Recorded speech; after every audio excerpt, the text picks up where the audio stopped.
हमरो नइखे मानत ना। ए बबुआ हमरो रोज सोइया भारी हो कर जावा हमरो नइखे मानत ना।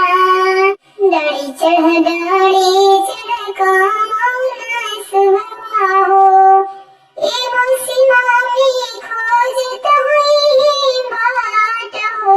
दुल्हनिया घरवा कोई है ना, कैसे में डाड़ी चढ़ कमौना दुल्हा हो।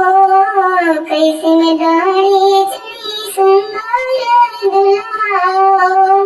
ए मौसी मामी रो ससतिया भारी हो कर